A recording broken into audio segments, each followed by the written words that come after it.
चंदेरी गांव। एक पेड़ के नीचे एक बूढ़ा और उसके सामने दो बच्चे बैठे हुए थे। बाबूजी बाबूजी, हमें बताइए ना कि हमारे गांव के हर घर पर ओ स्त्री रक्षा करना ऐसा क्यों लिखा हुआ है? बच्चों, मुझे तुमको ये बात बताना ठीक नहीं है, कहीं तुम लोगों के दिमाग पर डर ना बैठ जाए। कैसा डर बाबूजी, बताइए ना। वो डर जो आज से 10 साल पहले पूरे गांव के दिल पर बैठा था, स्त्री का डर। स्त्री हर घर के एक मर्द को अपने साथ ले जाया करती थी। वो घर का दरवाजा न खटखटाए, इसलिए सभी ने अपने घरों की दीवारों पर लिख रखा था कि ओ स्त्री कल आना। सभी ने स्त्री को एक चुड़ैल के रूप में देखा था, लेकिन जब राजवीर ने अपने दोस्त पुनीत के साथ मिलकर स्त्री के बारे में जानकारी निकाली, उस पुरानी किताब में उसे उसका जवाब मिला कि स्त्री को उसकी जिंदगी में मर्दों से इज्जत और प्यार नहीं मिला, इसीलिए वो अब मरने के बाद मर्दों को ही अगवा करके ले जा रही है। लेकिन फिर भी शहर को बचाना जरूरी था, इसलिए राजवीर ने उसकी चोटी काट कर उसकी शक्ति खत्म कर दी और स्त्री उस रात के बाद नजर आना बंद हो गई थी। लेकिन तभी से हम सभी ने स्त्री की आत्मा की शांति के लिए उसकी चोटी का एक मंदिर बनवाया, जहाँ उसकी चोटी को एक ताबूत में रखा गया और उस ताबूत पर लिखा गया, ओ स्त्री रक्षा करना। और धीरे धीरे सभी गांव के लोगों ने अपने घरों के बाहर यही अल्फाज लिख दिए। ये रात पुनीत की जिंदगी की सबसे खूबसूरत रात थी। उसकी दुल्हन सेज पर बैठी थी और वो उसके करीब जा रहा था। पुनीत को अपने करीब आता देख दुल्हन सिमट कर बैठ गई। अरे शर्मा रही हो, हमने तो तुमको एक बार देखा हुआ है सुना, शर्माने की क्या जरूरत है? ये कहते हुए पुनीत ने दुल्हन का घूंघट उठाया। उसका सौंदर्य देखकर पुनीत की आंखों में चमक उभर आई। वो अभी उसकी तरफ बढ़ ही रहा था कि तभी उसके घर की दीवार पर अजीब सा शोर होने लगा। अरे कौन है यहाँ? पुनीत हैरान रह गया। इतनी जोर से कोई दरवाजा भी नहीं पीट सकता था जितनी जोर से दीवार को पीटने की आवाज आ रही थी। ऐसा लग रहा था कि दीवार अभी टूट कर गिर जाएगी। तभी खिड़की खुली और एक कटा हुआ सर अंदर आया, जिसे देखकर दुल्हन और दूल्हा दोनों ही डर गए। इसके बाद ही शरीर भी अंदर आ गया, लेकिन यह सिर से बिल्कुल अलग था। उसके लंबे घने बाल हवा में लटक रहे थे। वो सर अब दुल्हन की तरफ बढ़ गया और उसके बालों ने दुल्हन के दोनों हाथों को जकड़ लिया। तभी उसने अपने बालों के बल दुल्हन को हवा में उठा लिया। जो दीवार अभी तक धम-धम कर रही थी, उसमें तेज रोशनी चमकने लगी। ऐसा लगने लगा जैसे वो दीवार शीशे की बन गई हो और वो सिर दुल्हन को लेकर उसके अंदर चला गया। अगले ही पल दीवार एकदम ठीक हो गई और पुनीत चक्कर खाकर जमीन पर गिर गया। पुनीत, पुनीत उठो।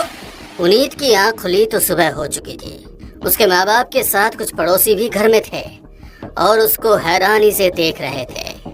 पुनीत, दुल्हन कहाँ है और तुम यहाँ जमीन पर क्यों पड़े हो? वो सुगना को ले गया वो सुगना को। अरे कौन ले गया? वो सरकटा। ये सुनकर सभी की जुबान से राम राम निकलने लगा। राम राम राम राम राम राम राम राम राम राम। पुनीत अब इन सभी के साथ राजवीर के पास गया और उसे सारी बात बता दी। ये क्या बोल रहा है तू? सरकटा दुल्हन को उठा ले गया? हाँ, मेरी आंखों के सामने उठा के ले गया। तो अब तू मुझसे क्या चाहता है? क्या चाहता है? क्या मतलब? अरे जैसे हम दोनों ने मिलकर स्त्री से इस गांव को छुटकारा दिलाया था ना, अब वैसे ही इस सरकटे को हराकर उससे मेरी सुगना को वापस ले आते हैं। तभी राजवीर की बीवी रिया बोली, तब ये सिर्फ इस गांव का एक नौजवान लड़का था और अब ये मेरा पति है और मैं नहीं चाहती कि ये कोई भी जोखिम भरा काम करे। रिया बेटा, तुम हमारी बात को समझो। मुझे कुछ नहीं समझना, आप सभी मेरे घर से बाहर निकलिए। रिया ने सभी लोगों को घर से निकाल दिया और खटाक से दरवाजा बंद कर दिया।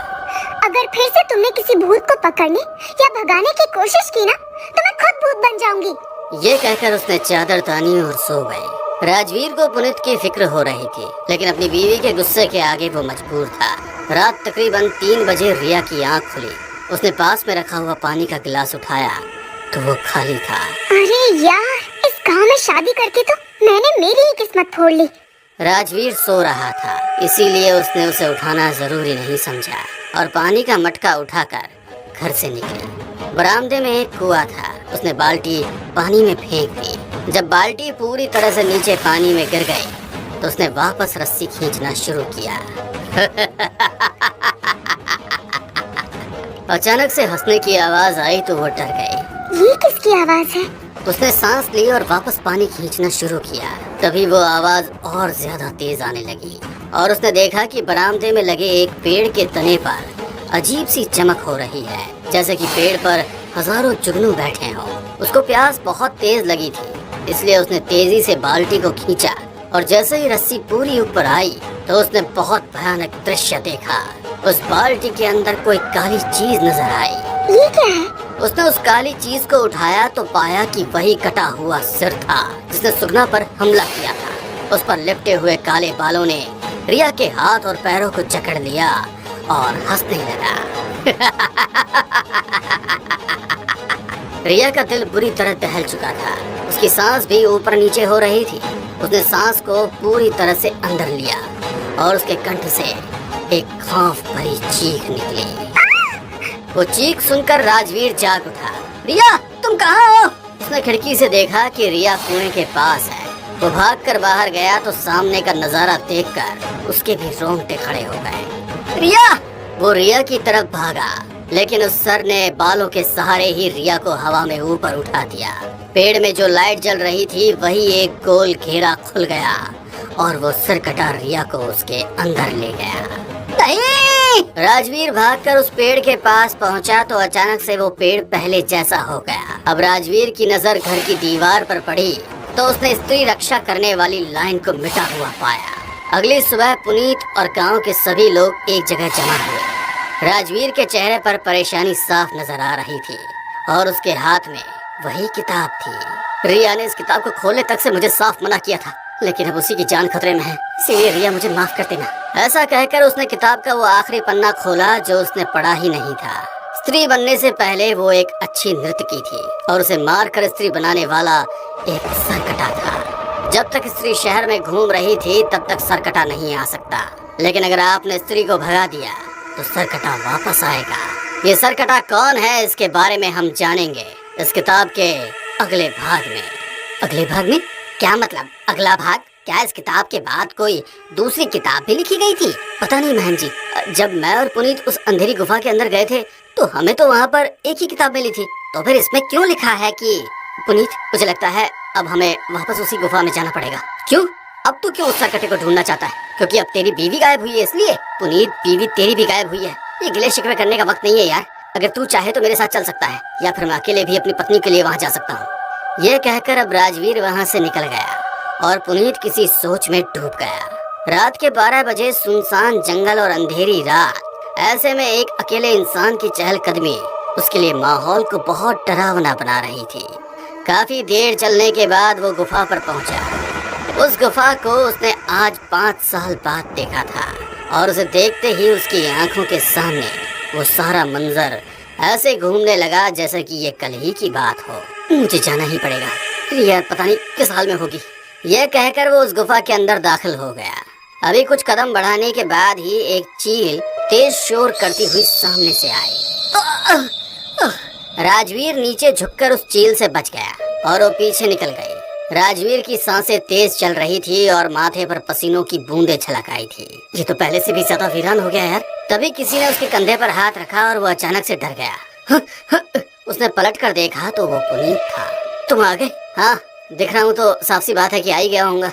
मैं सच में उस रात तुम्हारी बात सुनने वाला था, लेकिन बस अब आगे चलो, कहीं दूसरी चील ना आ जाए। ये दोनों अब आगे बढ़ते रहे। कहीं कोई मरा हुआ जानवर मिलता तो जिसके मांस को चील कौवे खा रहे थे, तो कहीं मानव कंकाल की हड्डियां मिलती, लेकिन फिर भी ये दोनों हिम्मत करके आगे बढ़ते रहे। आखिरकार ये एक जगह पहुँचे जहाँ एक बक्सा रखा हुआ था। यही वो बक्सा था ना जिससे हमने वो किताब निकाली थी? हाँ, यही था। राजवीर ने उस बक्से को खोला तो उसके अंदर उनको एक काला कपड़ा रखा हुआ मिला। ये वही कपड़ा है जो उस किताब पर लिपटा था, लेकिन वो दूसरी किताब इसके अंदर नहीं है, तो कहाँ होगी? ये कहते हुए राजवीर ने उस कपड़े को उठाया और उसके नीचे उनको एक चाबी और एक नक्शा नजर आया। अरे ये तो हमने देखा ही नहीं था। इन दोनों ने अब उस नक्शे को ठीक से देखा जो दिखने में काफी आसान था। ये नक्शा तो इसी गुफा का है और इसके हिसाब से हमें अभी और आगे जाना है, पर ज्यादा दूर नहीं है। ये दोनों अब गुफा के थोड़ा और अंदर है। जितना अंदर ये जा रहे थे उतना ही अंधेरा और बढ़ता जा रहा था, लेकिन इन्होंने अपने कदमों को नहीं रोका। और आगे बढ़ते रहे। आखिरकार वो एक कोने में पहुंचे जहाँ पर एक और बक्सा रखा था, लेकिन इस बक्से पर एक ताला लगा था। ओह, तो ये चाबी शायद इसी ताले की होगी। हाँ, इसे खोलते ना। राजवीर ने जैसे ही ताले को हाथ लगाया, जमीन जोरों से हिली और तेज शोर करते हुए काफी सारी मिट्टी छत से नीचे गिरी। इसमें जरूर कुछ होगा। राजवीर ने हिम्मत करके ताला खोला और ढक्कन हटाते ही उन्हें एक किताब रखी हुई नजर आई। सरकटा भूत स्त्री भाग 2। तो यही वो किताब है जो उस किताब का दूसरा भाग है। राजवीर ने किताब जैसे ही उठाई तो गुफा के अंदर भूकंप आ गया।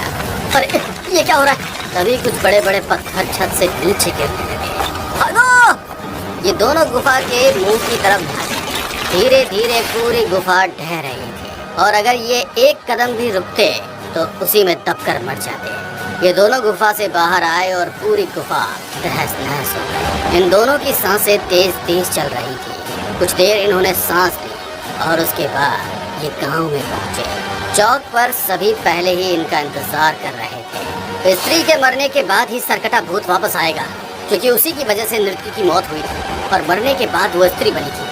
वो सरकटा भूत अपने जीवन काल में चंदेरी गांव का राजा हुआ करता था और उस राजा का इस नृत्यु के साथ क्या संबंध था, ये हम जानेंगे इस किताब में।